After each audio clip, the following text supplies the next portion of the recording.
買咗一條好正嘅美國嘅 Prime 嘅 Braised Steak 啊，中文係牛板腱或者叫三斤肉。咁呢條肉都有成2.4 kg， 最緊要抹乾水佢啦，佢外邊有好多血水啊，抹乾晒佢。咁就跟住就trim 下佢啦，即係將嗰啲面頭嗰啲筋啊，嗰啲肥嘅地方就切走咗佢，唔要。咁切咗佢之後唔要咧，呢嚿肉都足夠我哋一家人食3次嘅，即係每次3件厚切咁樣噶。唔好切咁薄啦，因為太薄嘅其實好難煎嘅。咁出邊超級市場我哋有時買到啲扒咧，佢真係太薄啊，切得。咁如果一件好薄嘅扒你煎嘅話咧，就好容易即係你好難煎到外邊香，裏邊就裏邊仲係 medium 咯。因為如果外邊香，裏邊就熟晒噶啦，好易 well done。咁所以我切就切到差唔多1寸一件啦，咁就會容易啲搞。咁切咗3件就今晚食，其他啲就雪起先啦。嗱，咁牛扒切到晒3件啦，咁我哋3個人食啦。咁如果係譬如我日頭切嘅，咁夜晚煮嘅，咁咪擺落雪櫃先咯。咁但係如果話唔係，切完都即刻煮嘅，咁咪唔好擺落雪櫃啦。咁煎之前咧都要拎出嚟，起碼擺翻室溫1個鐘頭。即係擺到佢係最好室溫先至煮，咁咧就容易控制嗰個生熟程度。煎嗰啲牛扒嘅就好簡單嘅，就係蒜頭啦，有啲牛油啦，咁啊啲 rosemary， 咁呢個就係我哋煎牛扒嘅嘢啦。咁蘆筍同埋番茄就係配菜。蒜頭咧好簡單啊，衣都唔使搣㗎，就咁樣就搞掂㗎啦，全部咁樣撳佢。咁用咩架撐嚟去煎牛扒咧？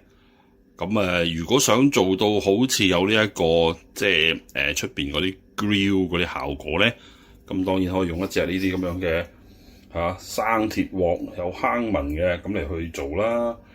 咁但係其實咧，你問我咧，除咗係靚仔之外咧，我唔覺得呢啲鑊煎牛扒係零舍正嘅噃。因為個理由咧就係煎完之後，其實我都要做啲功夫㗎，即係咁煎完之後，其實我都跟住要落啲牛油啊，整個少少香味喺個面，咁其實唔係太方便嘅就呢啲鑊。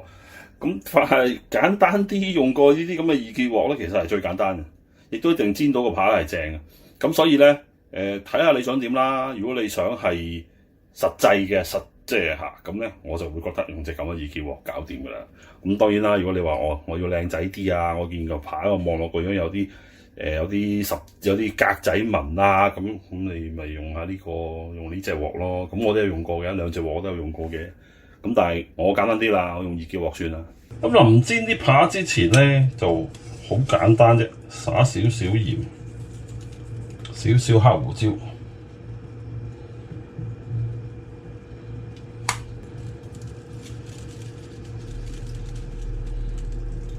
咁落少少橄欖油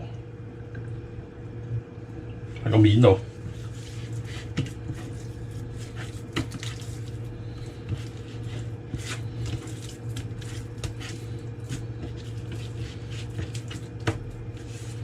煎牛扒咧火要猛喎。如果火唔夠猛嘅話咧，係會煎到裏邊熟，外邊都未曾香喎。咁所以咧最理想就係要裏邊係medium 啦，外邊咧就係香口。咁所以咧煎牛扒係要火猛，我落少少油落去啦。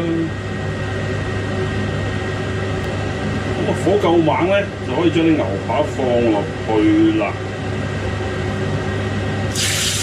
想佢均勻嘅關係啦，唔好就咁煎死一邊，係基本上咧1分鐘反佢1次。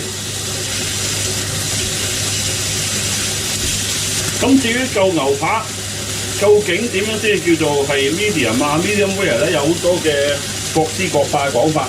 有啲人就話手板啦，撳下咁樣手指公掂住呢度，咁呢個腍度咧就係 medium rare 啦，呢個就係 medium 啦，呢個咧就係 well done。咁你咪試下睇下得唔得 work 唔 work 咯。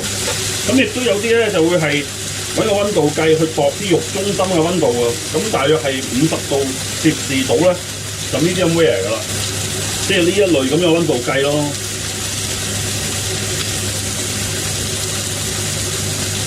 咁其實而家肉心都有成40度噶啦，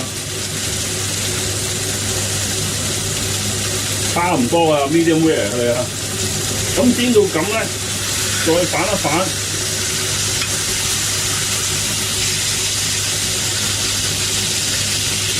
揼嚿牛油，揼啲蒜頭，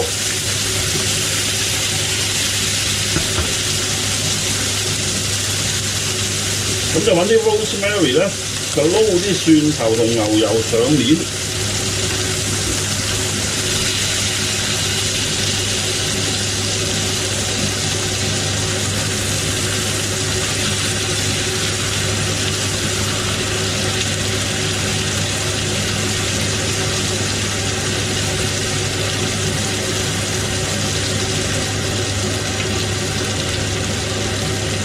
啲牛肉就 OK 噶啦，咁唔好即刻食喎，要唞下唞佢喎 ，rest 一陣間喎。咁啲牛扒 rest 咗陣間之後咧，就擺晒其他嘅配菜上去啦。咁我哋都整咗個焗薯啦，咁啊非常之美味豐富嘅晚餐啊！咁開餐啦！哇！咁個牛扒切開咗啦，真係一個 perfect 嘅 medium rare。